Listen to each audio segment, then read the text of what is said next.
오늘은 로마서 두 번째 시간으로 내가 빚진 자라라는 제목으로 우리 함께 말씀을 나누겠습니다. 우리가 지난주에 로마서를 처음 하면서 바울이 로마 교회에 편지를 보낸 이유에 대해서 말씀을 나누었죠. 우리 한번 기억해 보실까요? 세 가지를.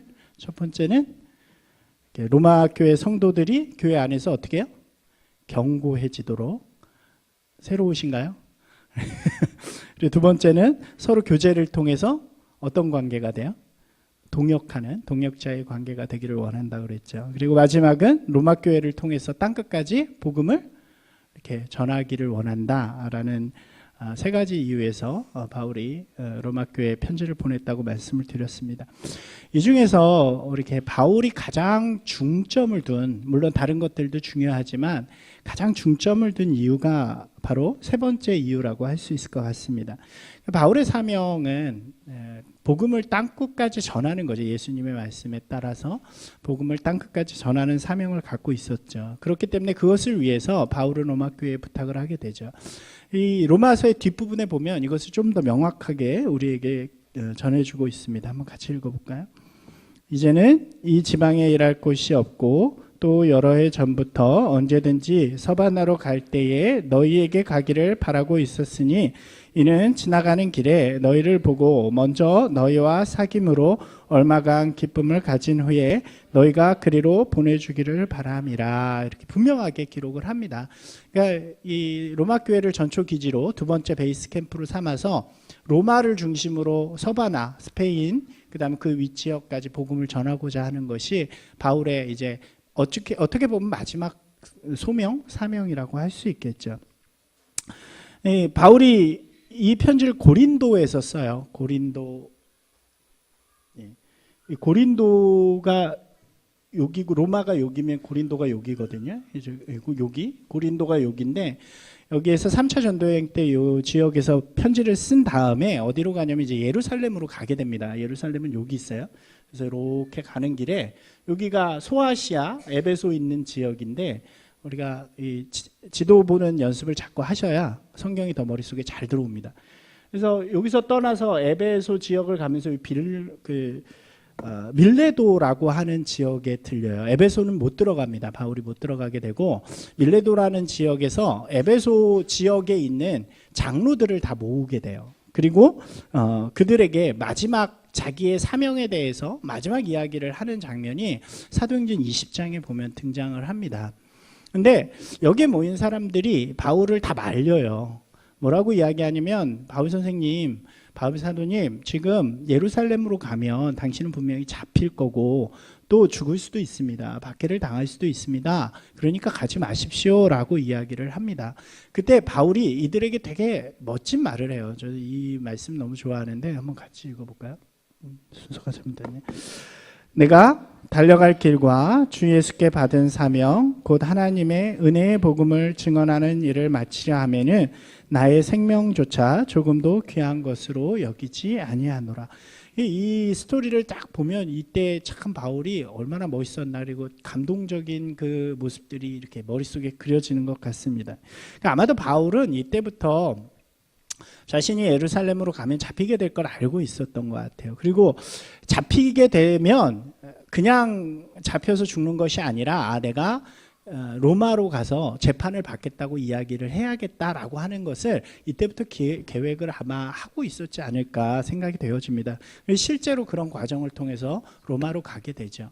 그러니까 박해와 죽음의 위험이 있었음에도 불구하고 지금 그 길이 로마로 가서 복음을 전할 수 있는 길이라는 확신이 있었기 때문에 바울은 두려움 없이 그 길을 담대하게 걸어가게 되어지는 거죠. 그러니까 로마서를 쓴 고린도부터 시작해서 이 여정이 바로 일맥상통하는 바울의 사명에 집중된 마음이라고 우리가 이야기할 수 있을 것 같습니다. 그의 사명은 복음을 전하는 거죠. 복음을 전하는 것. 왜 그는 그렇게 복음을 전하기를 애썼을까요? 왜 그렇게 목숨까지 걸면서 그렇게 복음을 전하고자 했는가? 그 이유를 오늘 말씀에서 그는 이렇게 이야기를 해요. 한번 같이 읽어볼까요? 헬라인이나 야만인이나 지혜 있는 자나 어리석은 자에게 다 내가 빚진 자라. 자기가 이렇게 복음을 전하는 이유가 바로 뭐라는 거예요? 내가 빚진 자이기 때문에, 이렇게 자기가 큰 빚을 가졌기 때문에 그것을 갚아야 하는 의무를 가진 사람이다라고 바울은 이야기하는 거죠. 바울은 항상 자신을 표현할 때 뭐라고 표현하냐면 사랑의 빚진 자, 복음의 빚진 자, 은혜의 빚진 자라고 표현을 합니다. 주의 은혜가 아니었으면, 또 주의 사랑이 아니었으면, 주의 복음이 아니었으면 그는 아마도 지금과는 전혀 다른 삶을 살았겠죠.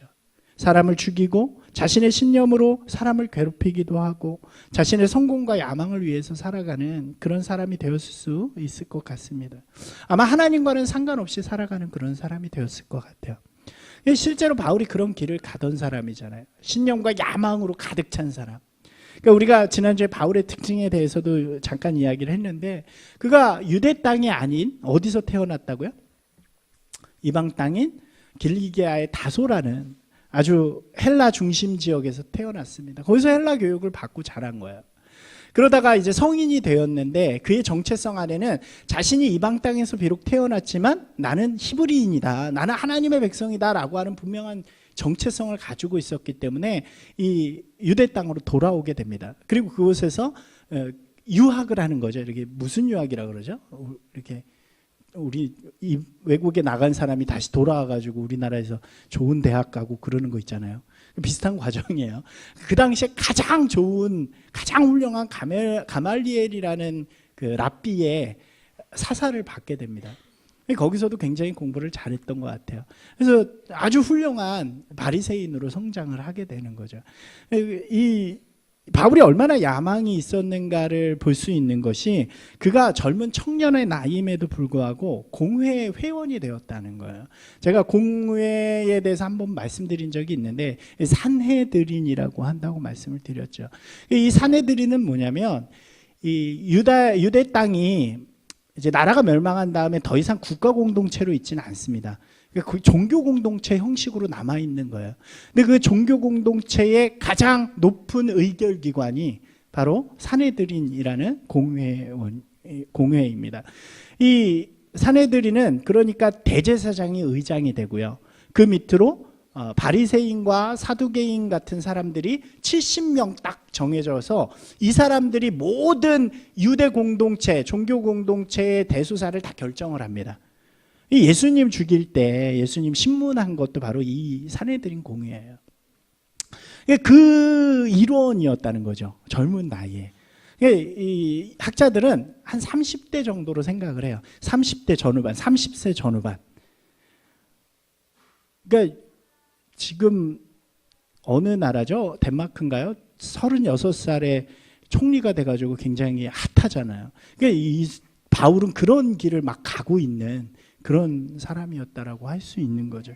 촉망받는 청년 지도자, 그런 길을 가면서도 거기다가 더 열정적이었던 게 자기네가 추구하는 그 길에 반대하는 사람들을 가장 앞장서서 죽이는 사람이었죠. 사도행전에 나오는 스데반을 죽일 때 가장 앞장서서 그 형을 집행한 사람이 바로 바울이에요. 그러니까 얼마나 우리가 바울이 그런 성공 가도를 달릴 수 있는 그런 사람이었는가를 생각해 볼 수 있는 것입니다. 하지만 하나님 입장에서 보면 그는 죽이는 자죠. 사람을 살리기보다는 죽이고 주의 복음을 막는 자였습니다. 그래서 보면 그가 복음을 깨닫고 회심한 뒤에 자신의 원래 모습을 고백할 때 뭐라고 이야기하냐면 굉장히 낮춰서 이야기해요. 혹시 기억나시는 표현들이 있나요? 바울이 자기를 뭐라 그래요? 죄인 중에 괴수라 그러죠. 또 뭐라고 이야기하냐면 만삭이 되지 못한 자라고 이야기를 합니다. 그러니까 자기 자신이 어떻게 살아왔는가가 바울에게는 굉장히 잘 보이는 거예요. 그런 그가 다메섹, 지금의 다마스커스를 향해 가는 길에 예수님의 음성을 듣게 되고 자신의 삶이 완전히 뒤집어지는 놀라운 일을 경험하게 되죠. 이때까지 옳다고 생각했던 일들이 다 뒤집어집니다. 자신이 가지고 있던 추구하던 방향이 다 쓰레기와 같은 것들, 배설물과 같은 것들로 변하기 시작하는 일이 일어나는 거죠. 빌립보서에서 이렇게 고백합니다. 제가 읽어드릴게요. 그러나 무엇에든지 내게 유익하던 것을 내가 그리스도를 위하여 다 해로 여길 뿐더러 또한 모든 것을 해로 여김은 내 주 그리스도 예수를 아는 지식이 가장 고상하기 때문이라. 내가 그를 위하여 모든 것을 잃어버리고 배설물로 여김은 그리스도를 얻고 그 안에서 발견되려 함이니 내가 가진 의는 율법에서 난 것이 아니요 오직 그리스도를 믿음으로 말미암은 것이니 곧 믿음으로 하나님께로부터 난 의라. 자기가 이전에 가졌던 그 굉장한 것들, 자기의 신분, 또 자기가 추구하던 모든 것들이 지금 뭐로 여긴다는 거예요? 다 배설물로 여길 정도라고 이야기를 하는 거죠. 새롭게 예수 그리스도를 통해 복음을 받게 되고 구원과 하나님의 나라에 대하여 새롭게 눈을 뜨는 계기가 되었다는 것입니다. 복음을 또한 자신에게 맡겨주셨어요. 그래서 그것을 통해서 세상의 복음을 증거하는 자로 세워주셨다는 거죠. 이것이 얼마나 큰 은혜라는 거예요. 바울이요, 이 큰 은혜 때문에 자기 스스로를 뭐라고 부르냐면 그때부터 빚진 자가라고 부르는 거예요. 빚이 무엇인가요? 여러분 혹시 빚지시나요? 우리 아마 대부분 다 빚지고 사는 것 같아요. 그죠? 빚은요, 그죠? 내가 지불하지 않았는데 받은 것은 빚이 됩니다. 예수님께서 은혜와 사랑, 그 크신 생명을 주시는 것을 통해서 우리에게 그 놀라운 은혜를 주셨죠. 여러분 근데 오해하지 말으셔야 되는 것은 주님의 입장에서 이것은 채무가 아니에요. 주님은 뭘 받으시려고 하신 것이 아닙니다. 그래서 은혜라는 말을 쓰는 거예요. 은혜는 값없이 주셨다는 거예요. 근데요, 받을 바울의 입장에서 보니까요, 이걸 너무 거저 받을 게 아닌 거예요. 왜? 나는 만삭되지 못한 자와 같아요. 나는 죄인 중에 괴수와 같아요. 내가 그렇게 살아온 걸 돌이켜보니까 너무 창피한 거예요. 너무 부족한 거예요. 내가 구원받을 자격이 있나? 그런 생각이 드는 거예요. 그래서 받은 은혜에 거저 받을 수가 없는 거예요. 그래서 주님 앞에 저는 이 은혜, 이 받은 것을 감사하며 평생 갚는 사람이 되겠습니다. 그래서 스스로 나는 빚진 자다라고 결정을 하게 되어지는 거죠. 이것이 은혜를 대하는 바울의 태도이고 모든 바울 서신의 윤리편의 기본적인 내용이 되는 것입니다. 바울도요, 다른 사람들에게 그러니까 이 거저받은 은혜를 나누기 시작하는 거예요. 자기가 가는 곳마다 이 복음을 전하기 시작해요. 그러고 나서 사람들에게 뭐라고 이야기하냐면 너희들 나한테 갚을 필요 없다라고 이야기를 해요. 대신 여러분 저한테 갚으려고 하지 말고 그 은혜에 합당한 삶으로, 그 은혜에 감사하는 삶으로 살아가십시오. 그것이면 충분합니다 라고 이야기하죠. 여러분 이것이요 너무도 중요한 기독교 윤리가 되어지는 것입니다.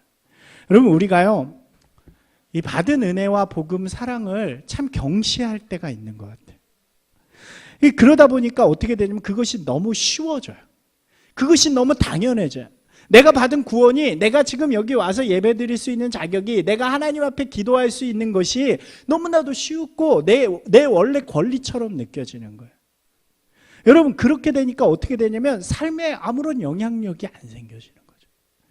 여러분 왜 신앙을 가진 사람들의 삶이요 세상과 별다르지 않을까요? 여러분 왜 변화됨이 없을까요? 그것은요 바로 이 복음에 대한 경시 때문에 그래요. 너무 쉽게 받고 너무 쉽다고 생각하는 거예요. 당연하다고 생각하는 거예요. 바울은 그렇지 않았어요. 그 큰 은혜에 대한 마음을 자신이 가진 빚으로 여깁니다. 그리고 자신의 삶은 그 빚을 갚는 그런 삶이 되어지는 거죠. 여러분 바울에게 빚을 갚는 삶이 무엇이었을까요? 그것이 바로 복음을 전하는 삶이 되어지는 거죠. 그래서 그는 이렇게 말해요. 같이 읽어볼까요? 그러므로 나는 할 수 있는 대로 로마에 있는 너희에게도 복음을 전하기를 원한다. 이렇게 읽으니까 감동이 별로 안 되시죠? 다른 버전으로 읽으면 감동이 확 돼요. 같이 읽어볼까요? 그러므로 로마에 계신 여러분에게도 복음을 전하는 것이 나의 간절한 소원. 이게 원래 정확한 번역이에요. 좀 이렇게 도치가 돼 있어요. 원래는 저에게 간절한 소원이 있습니다. 그것은 여러분에게 가서 복음을 전하는 거예요. 이것이 바울의 간절한 소망이라는 거죠. 여러분 우리가 지난주에 이제 성경 공부하면서 다윗을 하다가 몇몇 분이 다윗이 짜증나게 멋있다 이런 이야기를 하셨잖아요. 저는 목회자 입장에서요 이 바울이 짜증나게 좀 멋있어요. 근데요, 한편으로는 좀 부담스러워요. 따라가기가 너무 어려운 거죠. 우리가 신앙을 잘 생각해 보면요, 우리 자신의 신앙에 대하여 공로의식을 가질 때가 좀 있는 것 같아요. 우리가 두 가지 자세를 가지고 있는데, 하나는 공로의식이고 하나는 빚진 자 정신입니다. 그러니까 공로의식이라는 건 이런 거죠. 내가 믿음을 가졌기 때문에, 내가 믿음 생활을 이만큼 하기 때문에, 내가 믿음을 이렇게 열심히 믿음 생활을 통해서 하나님 앞에 이렇게 나아가기 때문에 그 다음이 있는 거예요. 그러니까 하나님도 나한테, 우리 주님도 나한테 뭔가를 주셔야 한다고 생각하는 거예요. 빚진 자 정신은 어떨까요? 그것이 아니, 시작점이 다르죠. 이미 너무 큰 걸 받았어요. 이미 너무 큰 구원과 이미 너무 큰 은혜를 우리가 받았어요. 그래서 그거를 갚는 삶을 내가 살겠습니다 하고 살아가는 거예요. 여러분 어떤가요? 여러분 어떤 마음이 더 크신가요? 우리가 대부분 후자의 마음을 갖기를 원하잖아요. 그러나 우리의 마음속에 이 공로의식이 항상 존재하지 않나요? 내가 이 정도 믿는데 주님께서 나한테 이만큼 정도는 해주셔야 되는 거 아니에요? 내가 이 정도, 우리 가정이 이렇게 살았는데 우리 아들, 우리 자녀들이 이만큼 시험도 잘 보고 성공해야 되는 거 아니에요? 내가 이런 상황 속에서도 이만큼 신앙생활을 하는데 그러면 그에 따른 보상이 나에게 있어야 하는 거 아닌가? 여러분, 이런 생각들이 우리 겉으로 표현하지는 않지만 우리 가운데 늘 존재하지 않나요? 여러분, 저도 그런 것 같아요. 개척교회 목사니까, 여러분 개척교회 목사 그러면 무슨 딱 그 느낌이 드시나요? 되게 고생하고 헌신 뭐 이런 것처럼 타이틀이 붙잖아요. 물론 저는 별로 그렇게 안 하지만 그래도 개척교회 목사로 이 정도 노력하는데 하나님이 그러면은 이만큼까지는 해주셔야 하지 않은가 하는 것들이 저를 자꾸 이렇게 유혹할 때가 있어요. 여러분, 이런 신앙을요, 사람들이 뭐라고 부르냐면 마일리지 신앙이라고 부르더라고요. 마일리지 많이 싸셨어요? 무엇인가 우리가 할 때마다 조금씩 마일리지가 쌓이는 거예요.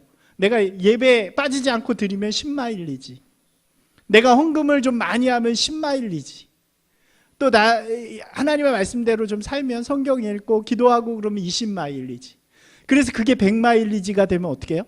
하나님이 100마일리지만큼의 선물을 나한테 주셔야 돼요. 여러분, 근데요, 바울은 시작부터가 다른 거예요. 자신의 신앙에 마일리지를 쌓을 생각이 하나도 없어요. 그는요, 처음부터 큰 빚을 가지고 시작한 사람이에요. 자신이 받은 그 사랑이 너무나도 크기 때문에 어떻게 하면 그것을 갚는 사람이 될 수 있을까? 어떻게 하면 그것에 10분의 1이라도, 아니 100분의 1이라도 좀 내 삶을 통해서 갚아나갈 수 있을까 하는 마음으로 사명을 가지고 살아가는 사람이었다는 거죠. 그러니까 어떻게 하냐면, 되게 재밌어요. 바울은요, 직업을 갖고 있는 사람이었잖아요. 여러분, 우리가 생각해 보면 바울 정도 되면 교회를 몇 개 개척했어요. 수많은 교회도 개척했고, 그 정도 이름 있는 사람이면 일하지 않아도 되지 않았을까요? 실제로 그랬대요. 실제로 그 당시에 교회들이 전문 사역할 수 있도록 사도들을 돕고 하는 그런 제도가 있었어요. 바울이 그것을 고린도전서에서 언급을 해요. 근데 나는 필요 없다고 이야기해요. 왜요? 직업을 가졌어요. 천막 만드는 직업. 그리고 그것을 통해서 자기의 사역에 다 충당을 하는 거예요. 물론 나중에 옥에 갇혔을 땐 도움을 받죠. 왜 그러냐면 그는 이렇게 이야기해요. 내가 여러분들에게 복음을 전한 것에 내 공로가 하나도 없다는 거예요. 내가 세운 교회들 다 세운 교회지, 그 내가 세운 교회 아닙니다. 주님이 주신 사랑을, 주님이 주신 은혜를 여러분들에게 전했을 뿐입니다. 나는 여러분들에게 어떤 권리도 가지고 있지 않습니다. 여러분, 이것이 바로 빚진 자 정신이라는 거죠. 이 말씀을 읽고요, 설교를 준비하다가 예수님의 예화가 문득 떠올랐어요. 마태복음 18장에 있는 베드로가 용서에 대한 질문을 했을 때 예수님께서 하신 이 예화였죠. 우리가 잘 알고 있을 거예요. 한 왕이 있었어요. 이 왕에게 이 연말에 이제 정산을 할 때가 된 것 같아요. 정산을 하다 보니까 너무 큰 빚을 진 한 사람을 보게 된 거죠. 그래서 그를 잡아오라고 합니다. 그 빚이 얼마냐면 1만 달란트예요. 계산하기 어려워요. 한 지금으로 계산 안 할게요. 굉장히 큽니다. 한 6천억, 7천억 뭐 이 정도 되는. 그거 어떻게 갚아요? 그러니까 이 잡혀온 사람이 왕에게 빕니다. 너 왜 안 갚았냐? 너 갚아라 라고 이야기하니까 왕이 갚을 게 없습니다. 돈이 없습니다. 그러니까 처자식들 해가지고 다 갚아라 그랬더니 그것도 안 됩니다. 제발 저에게 은혜를 베풀어 주십시오 라고 해요. 그러니까 왕이 너무 불쌍하니까 어차피 갚지도 못하니까 그러면 내가 너에게 은혜를 베푼다 라고 하는 거예요. 그리고 은혜를 베풀어서 그를 보내줍니다. 그럼 그는 어떻게 살아야 될까요? 그는 그 은혜에 감사하면서 사는 삶이 되면 좋을 텐데 우리의 예상과는 다르게 그 나오는 길에 그가 누구를 만나요? 자기에게 빚진 자를 만나요. 근데 그 빚은 얼마냐면 100데나리온입니다. 산수를 좀 하세요. 데나리온은 하루 품삯이에요. 그 100데나리온이면 얼마 정도 될까요? 한 100데나리온이니까 100일 품삯이에요. 지금으로 기준하면 최저임금으로 얼마 정도 될까요? 10만 원 잡고 우리나라 기준으로 하면 한 1,000만 원 정도, 적지 않아요. 여러분 이제 다시 한번 계산해 보세요. 조금 놀라실 수도 있어요. 1달란트가 얼마냐면 6,000데나리온이에요. 그럼 1만 달란트는 얼마일까요? 계산 잘 안 되시죠? 그러니까 지금 방금 1만 달란트를 은혜를 받고 온 사람이 나가는 길에 자기한테 100데나리온 빚진 자를 만난 거예요. 그러면 어떻게 할까요? 여러분 같으면 어떻게 하시겠어요? 야, 나 1만 달란트 받았으니까 넌 그냥 가 이러지 않을까요? 그런데 그는 그렇게 하지 않아요. 너 잘 만났다. 너 왜 내 돈 안 갚아? 라고 이야기합니다. 그러니까 그가 성경에 보면 재밌게 이야기해요. 앞에 이 사람이 왕에게 했던 이야기를 똑같이 합니다. 저 좀 봐주세요. 저에게 은혜를 베풀어 주세요. 근데 이 사람이 어떻게 했을까요? 성경이 이렇게 해요. 멱살을 잡고 목을 잡고 옥으로 끌고 가요. 그리고 감옥에 집어넣어요. 이 이야기를 옆에 있던 이 모습을 옆에 있던 사람이 보고 너무 분통이 터져서 신문고에 올리는 거죠. 왕에게. 왕이 그 이야기를 듣고 이 사람을 다시 불러서 징계를 하는 이야기입니다. 여러분 이것이 좀 말도 안 되는 이야기라고 우리가 느끼지만 어떻게 보면 우리하고 참 동일한 모습이 아닐까 생각이 돼요. 여기에는 용서라는 주제로 시작을 했어요. 그러나 우리가 그것을 복음, 구원이라는 것으로 더 크게 본다면 우리를 구원해 주신 그 큰 은혜를 우리가 받았는데요. 너무 쉽게 잊어버린 채로 우리의 삶 가운데서 살아가면서 어떤 유익을 얻을 수 있을까? 이것만을 바라보면서 살아가는 우리의 모습이 있다는 거죠. 여러분 우리가요. 진짜 은혜를 받은 것에 감사하면요. 예배 드리는 것이 감사해요. 예배의 자리가 달라질 수밖에 없어요. 여러분 우리가요. 정말 은혜에 감사하면요. 하나님을 아버지라고 부를 수 있는 그 순간이 너무나도 감사한 거예요. 너무나도 기쁜 일이 되는 거예요. 우리가 진짜 은혜에 감사하면요. 내 삶을 들여서 하나님의 일에 동참한다는 그것이 너무나도 나에게 영광스러운 일이 되어져요. 주님의 은혜가 너무나도 크고 감사해서 나의 삶을 주님이 원하시는 일에 주님이 바라보시는 것에 동일하게 맞춰가는 삶으로 변화시켜 나가게 된다는 거죠. 바울이요 그걸 느낀 거예요. 너무 감사한 거예요. 순간순간이 감사한 거예요. 오늘 하루를 살아가는 그 순간이 오늘 아침에 일어나서 바라보는 이 태양이 그리고 오늘 하루를 살아가면서 함께하는 그 주님의 손길이 너무나도 감사해서 그 순간순간 감사함으로 나의 삶을 그럼 어떻게 하면 하나님 앞에 드릴 수 있을까? 사랑하는 여러분 이 감사가 저와 여러분에게 동일하게 있기를 원합니다. 은혜가 여러분 마음 가운데 차고 넘치기를 원합니다. 그러려면 우리의 모습들이 그대로 보여져야 돼요. 내가 얼마나 죄인 중에 괴수인가? 만삭되지 못하여 난 자인가? 그러면 그 이야기들이 이제 뒤쪽에서 펼쳐져요. 뒤쪽에서 바울은 그 이야기들을 해요. 그 전에 오늘은 바울이 복음에 대해서 먼저 이야기를 합니다. 바울은 이 사랑의 빚을 복음을 전하는 것을 통해서 갚기를 원해요. 왜 복음일까요? 왜 바울은 이 복음을 전하는 것을 통해서 갚을까요? 그것은 바울이 이렇게 이야기해요. 그러니까 앞에서도 우리 이야기했지만 자기가 받은 은사를 통해서라 하잖아요. 복음은요, 바울이 가진 것 중에 최고예요. 바울이 가진 것 중에 가장 자랑할 만한 게 뭐예요? 이 복음이기 때문에 그래요. 한번 같이 읽어보겠습니다. 내가 복음을 부끄러워하지 아니하노니 하나님의 능력이 됨이라. 먼저는 유대인에게요, 그리고 헬라인에게로다. 복음에는 하나님의 의가 나타나서 믿음으로 믿음에 이르게 하나니 기록된 바 오직 의인은 믿음으로 말미암함과 같으니. 보면 복음을 부끄러워하지 않는다고 이야기하죠. 이걸 다르게 이야기하면 복음을 자랑한다 이야기입니다. 복음은 바울의 자랑거리예요. 바울이 자랑할 수 있는 가장 큰 것이 복음입니다. 왜 그럴까요?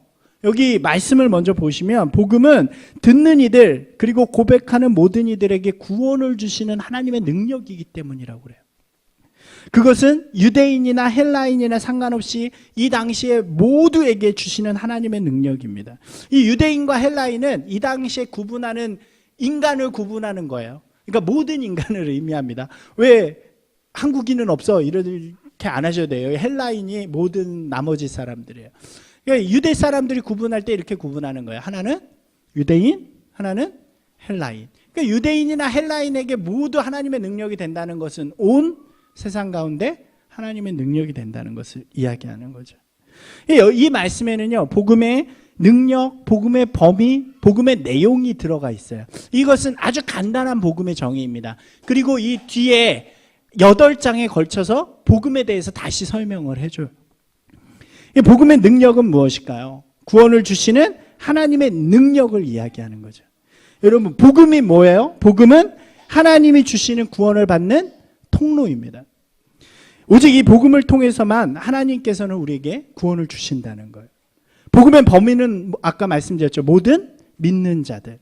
그것은 유대인이나 이방인 모두를 표현하는 것입니다. 여러분, 이것이요 매우 과격한 거예요.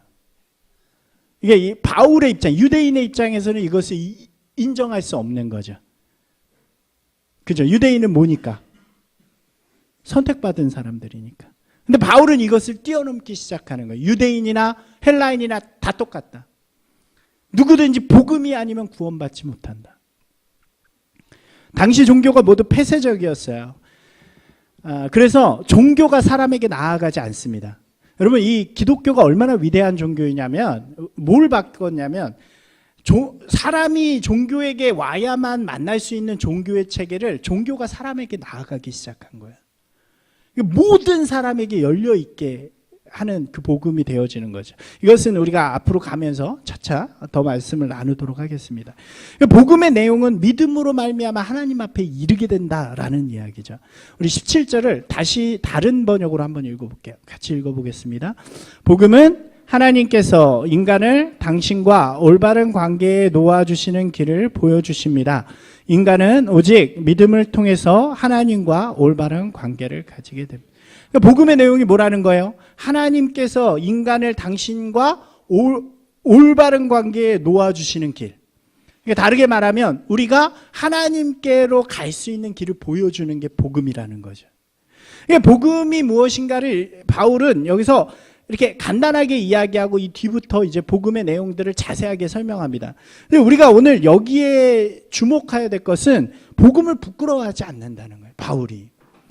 바울이 이 복음, 이 짧은 구절의 복음에 바울이 경험한 복음의 역사가 그대로 녹아 있어요. 그리고 그 복음의 능력과 내용을 그대로 경험한 바울이 그것을 주님의 명령에 따라 전하기 시작하는 것입니다. 내가 자랑할 수 있는 것 가장 강력한 것이 복음이고 이 복음은 여러분에게 하나님의 구원을 주는 능력이 됩니다 라고 전하기 시작하는 거죠. 근데 이것이요 부끄럽지 않대요. 이것이 너무나도 중요한 말입니다. 한번 같이 읽어볼까요? 나는 좀 강하게 읽으셨으면 좋겠어요. 시작. 나는 복음을 부끄러워하지 않습니다. 여러분, 제가요 예전에 교목으로 잠깐 있었던 적이 있었어요. 한 1년 반 정도 있었는데 그때 수업을 들어가게 되면 이제 학교니까 종교 수업을 뭐 예수님 가르치고 이런 건 잘 못합니다. 종교성 있는 수업을 하는데 뭐를 했었냐면 버킷리스트라는 것을 했었어요. 근데 제가 그때 경험한 상반된 두 가지 경험을 여러분에게 잠깐 나누려고 그래요. 첫 번째, 뭐 길지 않습니다. 첫 번째 경험은 뭐였냐면 딱 들어갔는데 애들이 이렇게 있겠죠. 문을 열고 딱 들어갔는데 애들끼리 막 싸우는 거예요. 그러니까 말로 싸우는 거 있잖아요. 이렇게 욕도 하고 말하면서 시끄럽게 막 해서 이렇게 시끄럽냐 막 그러는데 이쪽에서 한 애가 이제 욕을 쫙 여기 있는 애 한 명한테 날린 거예요. 그 숫자 욕을 쫙 날리니까 이쪽에 있는 애가 동물 욕으로 딱 대답을 해주는 거죠. 그러면서 이제 막 하는데 그래서 다 조용하고 야 선생님이 들어오는데 그것도 종교 수업인데 니네 이렇게 욕하고 그러면 되겠냐 그랬더니 이 한 애가 일어나서 욕한 애가 그 목사님 아들이라는 거예요. 네, 목사님 이름이 요셉인가 그랬어요. 그래서 너 너무하지 않냐 목사님 아들이고 요셉인데 그렇게 어떻게 숫자 욕을 그렇게 날리냐 그랬더니 제가 먼저 그랬대요. 그러면서 쟤를 봤는데 걔는 이름이 야곱인가 그랬어요. 너무 당황스러워요. 그 학교가 좀 그런 크리스천 스쿨이기도 했지만 그래서 야 너네들 그래도 그런데 그러면 너무하지 않냐 그랬더니 그 뒤에서 들려오는 한마디가 저를 굉장히 절망시킨 한마디가 있었어요. 제 꿈이 목사예요. 또 하나의 경험은 뭐였냐면 이런 거였어요. 버킷리스트를 쓰는데 여러분 애들이 버킷리스트를 쓰면 뭘 쓰는지 아세요 혹시? 뭘 쓸 것 같으세요? 여러분들이 버킷리스트를 쓰면 뭘 쓸까요? 가장 하고 싶은 거 하나씩만 이야기해보라고 한다면 뭐 해외여행을 가고 싶습니다 뭐 이런 것도 쓸 수 있겠죠. 근데 아이들이 그 당시가 이제 소녀시대가 굉장히 유행할 때였어요. 그 소녀시대 9명하고 차례대로 결혼해보고 싶어요 이런 걸 쓰는 거예요 애들이 다. 제가 말하지 못하는 좀 더 심한 것들도 많이 쓰죠. 근데 제가 이 이야기 왜 하냐면 한 애가 있었어요. 한 애가. 그래서 나와서 한 명씩 발표를 하는데 뭐 이렇게 얘기하면 막 애들이 좋아서 소녀시대래 그러면서 또 어떤 애는 누구의 이름을 쓰면서 종석이의 죽방을 한 대 날리고 싶어요 뭐 이렇게 쓰는 아이들도 있고 막 그런 수준인데 어떤 애가 나와서 읽는데 깜짝 놀란 거예요. 뭐라고 하냐면 저는 하나님의 사랑을 죽어가는 사람들에게 전하고 싶습니다 이렇게 쓴 거예요. 여러분 듣고 앉아있던 애들의 반응이 어땠을까요? 우 막 이러는 거죠. 10개를 썼는데 10개가 다 이런 내용이었어요. 그러니까 막 점점 심해지는 거죠. 막 애들이 자기 거 막 던지고 근데 이 아이가 발표를 하다가 점점 우는 거예요. 왜? 자기가 쓴 거에 대해서 막 이렇게 하니까 울먹이면서 못하는 거예요. 되게 가슴이 아팠어요. 끝나고 다 돌아갈 때 그 친구를 다시 불러서 너의 꿈이 최고 아름답다. 네가 지금 마음으로 하나님 앞에 계속 선다면 하나님께서 그 일들을 반드시 이루실 거야 라고 축복을 해줬거든요. 여러분 그 기억이 굉장히 생생해요. 여러분 우리가요 부끄러워요. 진짜 복음으로 살 때요 우리를 부끄럽게 만드는 게 참 많아요. 여러분 놀라운 건요 안팎으로 다 그래요. 오늘 말씀 한번 읽어볼까요? 고린도전서 1장 23절이에요. 같이 한번 읽어보겠습니다. 우리가 십자가에 못 박힌 그리스도를 전하니 유대인들에게는 꺼리는 것이요 이방인들에게는 미련한 것이로. 여러분 바울이 복음을 전하는데요 아까 말씀드렸잖아요. 유대인하고 이방인이면 모든 사람이에요. 근데 이 모든 사람이 이 복음을 다 부끄럽게 만들어요. 유대인은 뭐라고 이야기하냐면 왜 익숙한 우리의 삶에 너 잘못된 걸 던져? 왜 우리를 새롭게 하려고 그래? 우린 지금처럼 하는 게 좋아. 이렇게 하면서 꺼리는 거예요. 이방인들은 뭐라 그러냐면 그깟 십자가에 못 박혀 죽은 사람이 뭘 우리를 구원해? 그건 미련한 것이라고 이야기하는 거예요. 여러분 우리도 마찬가지예요. 우리가요 복음으로 살라 그러면 참 재밌어요. 교회 안에서 우리를 꺼려할 때가 있어요. 이때까지 그냥 형식적인 믿음으로 살아온 사람들이 우리를 바라보면서 진짜 복음으로 살아가려는 사람들 향해서 이렇게 말할 수 있어요. 뭘 그렇게 유별나. 그냥 교회 다니면 되지. 뭘 그렇게 삶을 다해서 믿음으로 살려고 그래. 세상은 그런 게 아니라. 여러분, 세상은 뭐라 그러나요? 우리가 진짜 복음으로 살려고 그러니까 아우 저 바보 같아. 세상에 뒤처진 거 봐. 이렇게 이야기하지 않나요? 세상이 모두 다 비난해서 우리가 쪼그라들 수도 있고 작아질 수도 있는 거예요. 그래서 복음이 부끄러워질 수 있다니까요. 그래서 사람들 많은 데서 기도하고 밥 먹는 게 창피해요. 사람들 많은 데서 예수 그리스도를 전하는 거 너무나도 창피한 거예요. 여러분, 근데요, 이 바울의 고백을 한번 보세요. 뭐라고 이야기해요? 우리가 십자가에 못 박힌 거 그리스도를 전하는데 유대인들은 꺼리는 것이고 이방인들은 미련하대요. 그런데요, 한번 같이 읽어볼까요? 오직 부르심을 받은 자들에게는 유대인이나 헬라인이나 그리스도는 하나님의 능력이요 하나님의 지혜니라 담대하게 선포해요. 부끄러워하지 않아요. 나는 자랑할 수 있어. 그러고 담대하게 선포해요. 그러고 나서 뭐라고 이야기해요? 한번 읽어보겠습니다. 하나님의 어리석음이 사람보다 지혜롭고 하나님의 약하심이 사람보다. 여러분, 이 말씀이 여러분 가운데 분명히 있기를 소망합니다. 다시 한번 읽어볼게요. 하나님의 어리석음이 사람보다 지혜롭고 하나님의 약하심이 사람보다 강하니라. 그리고 이 믿음으로 바울과 그를 따르는 사람들이 복음을 자랑하기 시작하니까 어떤 일이 일어나요? 세상이 뒤집어지기 시작하는 거예요. 결국 로마가 변하기 시작하는 거예요. 여러분, 우리가요 두려워하지 아니하고 창피하지 아니하고요 복음을 자신 있게 가지고 담대하게 세상에 나가면 우리가 가는 그 길에 하나님의 놀라운 역사가 일어나는 거예요. 사랑하는 여러분, 자신 있게 주님의 복음을 자랑하는 분들이 되시기 바랍니다. 여러분, 우리가 성경 공부에서 보면 다윗도 그랬잖아요. 다윗이요 그 전쟁터에 가서 거룩한 분노를 가질 때 다 욕했잖아요. 이스라엘 사람들은요 두려워했고요. 형은요 네가 뭘 알아 그랬고요. 왕조차도 아유 너가 그렇게 돼야 될 텐데 라고 인정해 주지 않았어요. 밖으로는요 골리앗이 보면서 비웃었어요. 그런데 다윗이 담대하게 외치며 나아가잖아요. 오늘 너희에게 하나님의 살아계심을 보여주겠다. 사랑하는 여러분, 우리가요 그렇게 살아가려면 복음의 빚진 자가 돼야 돼요. 내가 먼저 이 복음으로 말미암아 정말로 은혜 받은 자가 될 때 복음이 부끄러운 것이 아니라 자랑할 수 있는 것이 되어진다는 거죠. 복음을 우리가 완전히 경험하고 이 복음이 우리 안에서 믿음으로 완전히 고백되어질 때 우리는 복음을 자랑할 수 있는 믿음의 사람이 되는 줄로 믿습니다. 그리고 그 복음이 우리를 통해서 역사하게 되는 줄로 믿습니다. 여러분, 로마서를 하는 동안요 이 복음이 여러분 가운데 분명해지시기를 소망합니다.